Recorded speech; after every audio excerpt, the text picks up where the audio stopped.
Students, let's focus on outcome number 4 of Microsoft Excel. The outcome number 4 is as follow. It says apply formulas to the worksheet.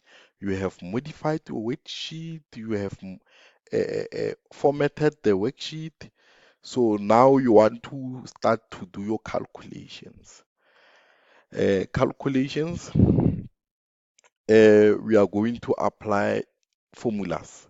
For now, for instance, we want to calculate the deduction. This is employee salaries. The gross salaries is this one.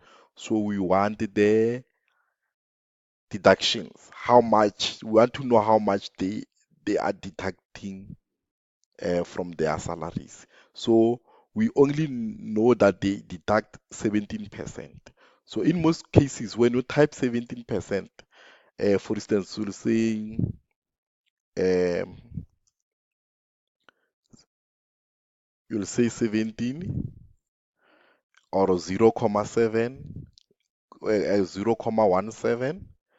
Okay, if I type 17 here, so you'll need to click here to show that it is in percentage, or you click here and then you say percentage. It must be 0. Okay, to fix this, let's go back here. Let's do this, delete, and then 17, and then after that it will come to this because you have converted the field to 17. Remember, I said you come here and then you convert the field to 17 percentage. So you want 0 decimal, and then after that you can come and type. For now, let me type 8%. So you can do that to convert your field to percentage, or you can just type it 17, and from your keyboard you put percentage. So even if you use 0.17, it's still gonna work. So I'm going to calculate the percentage, and that how much they will deduct for this person, and then using the formulas.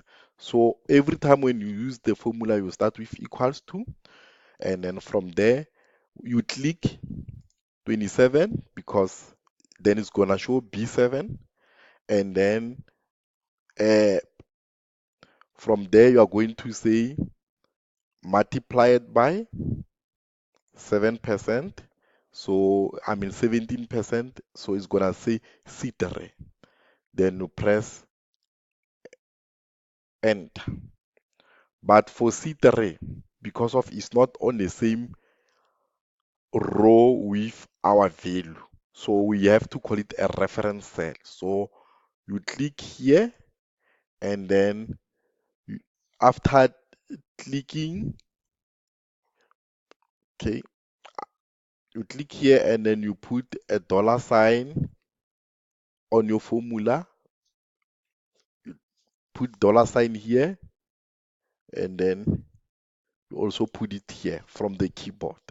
You can you can put the dollar sign. So the reason being, for instance, if I okay, let me click undo. There's no dollar sign. It's the normal formula like before. So when I do autofill here, because we don't need to multiply them one by one. If I do autofill, you see it's showing hash values, whatever, because this is the reference cell. So you have to put the reference inside here, uh, dollar sign, and then dollar sign.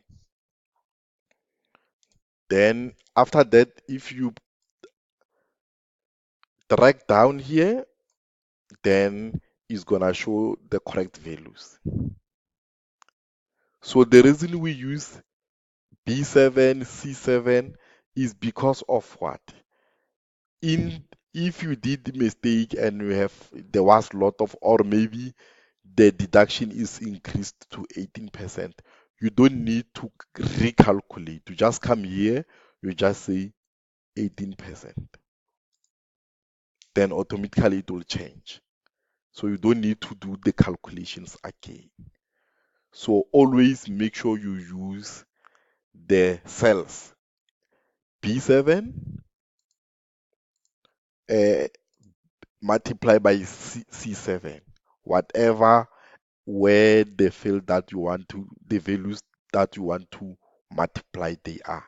So for now, I'm going to calculate the net salary using a formula. The net salary, we want to know after deduction how much this person will get. So I said you always start with equals to what? A, a salary, gross salary, which is going to say B7 minus the deduction. This one you don't need to put those dollar sign, which is cell reference. You don't need to do that because of they are on the same row. You just press enter, and then from there you apply autofill, and then you have all the answers.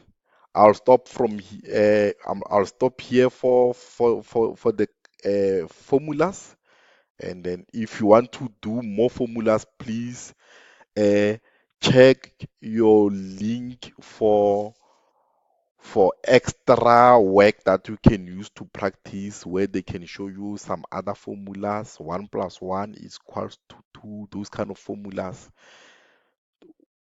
Practice, then you'll understand how the formulas work. Thank you very much. Let's go to our next